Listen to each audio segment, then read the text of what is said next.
How's it going, ladies and gentlemen? Turndownforwalt here, and welcome to the JV5, the home for Melee's craziest and most exciting moments of your favorite events.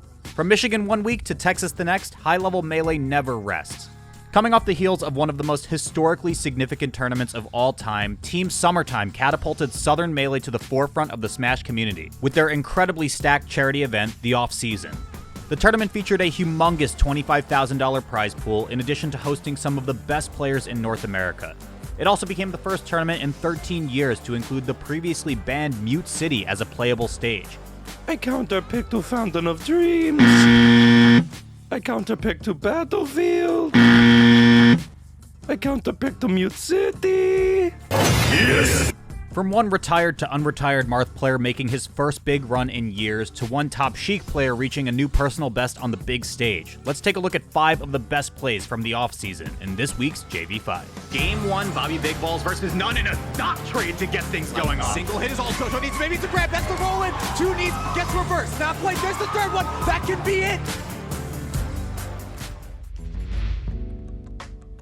Before Joshman single-handedly put Australia on the map in 2022, there was Spud. Ending 2019 as the 38th best player in the world on that year's MPGR, Spud seemed to be on pace towards becoming Australia's first global superstar. However, after last competing at Genesis 7, he would unceremoniously retire from Melee, not appearing again for another 2 years until he entered the Big House 10 earlier this month, where he placed 33rd. After dusting off the cobwebs in Michigan, Spud began his run at the off-season by dominantly clearing his way into top 48 winners side after not dropping a game in his round-robin pool. Advancing in winners due to a DQ, Spud would come across his first true challenge all-bracket when he locked horns with MPGR Area 51 contender SDJ. While Spud appeared to be getting back into his groove following his return from retirement, his current level wouldn't be enough here though, as SDJ would send him packing from winners with a 3-1 set loss. Despite this unfortunate setback, Spud, seemingly on a mission to prove that he is back to take his place among the world's elite, underwent a magnificent losers run which saw him win 4 sets in a row over players like Stewed, Hulka, Wevins, and most impressively None, before finally being taken out of the tournament by Lucky in a 3-1 set, ending his run at the off-season at 9th place. Yeah, pull out the jank. We all know, we understand. It's what has to happen. Oh Wait no, a minute. Dreamland almost saved him. This is going to be a 3-1 for Lucky. Hey. Kudos to Spud though, man. Making valiant effort. Yeah, that was actually sick. Yeah, that was pretty good. It just wouldn't be an exciting Texas tournament without one of its hometown heroes making a deep bracket run, and that's exactly what the world got to witness when the star of the Lone Star State, Salt, captured another impressive top 8 finish during their run at the off-season. During the majority of their run through winners bracket, the 34th best Melee player in the world looked to be as deadly as ever as they stormed their way into top 48 like a wrecking ball, dropping only 2 games while taking sets over reputable players like Snowy and Wevins. Top 48 though is where the competition really stepped up for Salt, as they had to battle AZ sensation Axe. While this was the first time that these two had faced off in person, they actually had played one previous online set at the Black Empowerment Melee Invitational last year, where Axe won 3-1. Replicating that same score here at the off-season, Axe would send Salt plummeting into the losers bracket with another 3-1 set win. After failing to exact their revenge against Axe, Salt ended up winning their next 3 loser sets in a row over Steech, SDJ, and SFAT to cement their spot in losers quarters.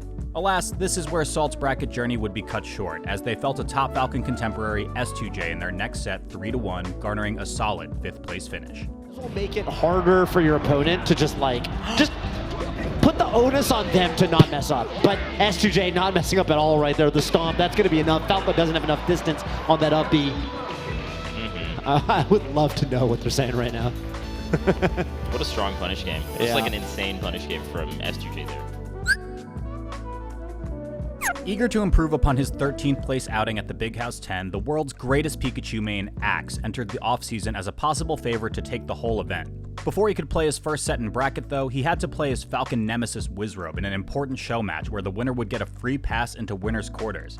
The match went the full 5-game distance, but in the end it was Wizrobe who prevailed over Axe 3-2. As a result of losing the show match, Axe would be floated to winners round 1 instead of quarters. In his first match of finals bracket, he handedly trounced his second Falcon of the day, Salt, 3-1. Taking another step into the Falcon gauntlet, Axe crossed controllers with S2J, a player who Axe had a mostly favorable set record against, sitting on a comfortable 83% win rate at the time of this video.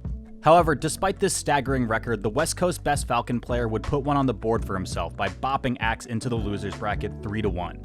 This wouldn't spell the end for our mousy hero though, as Axe would muster up his trademark iron will and ultimately persevere through losers, going on a 4-set unbeaten streak that saw him overcome 4 of Melee's finest in Ginger, Lucky, Wizrobe in the runback, and S2J in the runback, until he was finally brought down by Jmook 3-2, earning an excellent bronze medal and 3rd place finish. In his last tournament appearance at the Big House 10, Jmook ended up placing 7th. This marked his lowest placing at a tournament yet this year, with him formally not dipping below 5th at any tournament, major or local, he's entered in 2022. This is hands down some of the best consistency in the game, but it was apparent from his loss to Zayn in top 8 that Jmook was far from happy with his performance in Detroit. Beginning his run at the offseason in winner's quarters due to him taking out Ginger in their show match 3-0, Jmook easily swept the competition on his conquest to winners finals, blitzing his way past top SoCal contenders in Lucky and S2J with a pair of 3-0s. In winners finals, Jmook came face to face with one of his most fearsome bracket demons, Amsa. Their set here would serve as a rematch from their set at Battle of BC4, where Amsa won 3-0. Jmook would manage to draw blood on the newly ascended Big House 10 champion by taking his first game off him ever, but Amsa would still prove to be an extraordinarily tough egg to crack for the young Sheik phenom, and Jmook would end up faltering to Amsa 3-1, tumbling into the losers bracket. In the penultimate set of the tournament, Jmook contended with a streaking Axe in losers finals. Their back and forth battle ended up becoming a real barn burner, with the 5th and final game being played out on Mute City, where Jmook eventually clutched it out, earning another shot at his demon Amsa. But the needles are so much damage, and that's too much distance for Pikachu to traverse. He's but a mouse. The pushing away with the needles is so good on a stage with no ledges like that. Just far enough away you can't even grab ledge, even with the crazy uppy angles that Axe has. Honestly, nothing but respect to Jmook. I did not know if he would be ready. With the memory of his legendary victory at the Big House 10 still fresh in our minds, Amsa, not wanting to rest on his laurels, wasted no time in taking the road to enter his next big tournament. With only a precious 2 months left in the year and only a small number of major tournaments left to conquer, it seems like Amsa is going to stop at nothing to turn the 6 next to his name on the MPGR into a 1 before the year is over. Funnily enough, even though the name of the tournament was the off-season, Amsa's play throughout the weekend looked anything but off, as he near effortlessly cruised his way towards grand finals after swallowing up a who's who of the upper echelon of Melee, such as Lucky in a show match, SDJ, Wizrobe, and Jmook. Standing on the precipice of yet another spectacular tournament victory, it looked as if there was no one left who could stand up to Amsa. However, before he could claim the gold medal, he first had to put down Jmook in one more set. Except, this wasn't the same Jmook that Amsa faced in winners finals. This was a new and improved Jmook because, as pointed out by Vish at Shine 2022, Jmook's got that Saiyan blood. When a Saiyan doesn't get killed, they come back so much stronger. After making the necessary adaptations from their first set, Jmook would shock everyone by taking the first set of grand finals 3-2, taking not only his first set from Amsa, but also notching a win on the last current top 10 member of the MPGR summer rankings he had not yet beaten.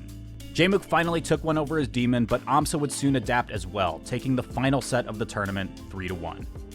Tell me that's it. Oh! No. When you got Amsa techs, when you got defensive play like Jmook, gets the jump read, but a great air dodge. I cannot believe Jmook's alive. Oh! That's gotta be it, right? Yeah, there's just no way. Good stuff to Amsa, taking his second major.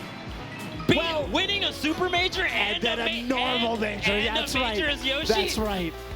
Two tournaments back-to-back weekends. Never been done with Yoshi. Coming to North America and just saying, hey, send all your best players. Yeah. I'll beat them all. That's right. Wow. I'm the best. I'm turndownforwalt, and this has been the JV5. If you enjoyed watching this awesome charity event, or if you think Mute City should be legal, you should check out this video for even more history at the Big House 10. Big thank you to patrons of the channel who help make content like this possible, especially Avishua, Dorian, and Storm. I hope you enjoyed, and I'll leave you with Optic's very own Hitch to close us out. Thanks for watching. Yeah, I'm super overwhelmed with the positive feedback from the offseason. It was a little bit of a wacky tournament, but that's what I like so much about it. We raised a lot of money for charity and had a good time doing it, while also, being able to put up a decent prize pool for, my favorite esport. So it was a wonderful time. I'm hoping the offseason can become an annual thing and a fun little Melee tournament as a break from all these prestigious majors, because I love watching all those as well. So thank you guys so much for supporting, and we'll see you next year.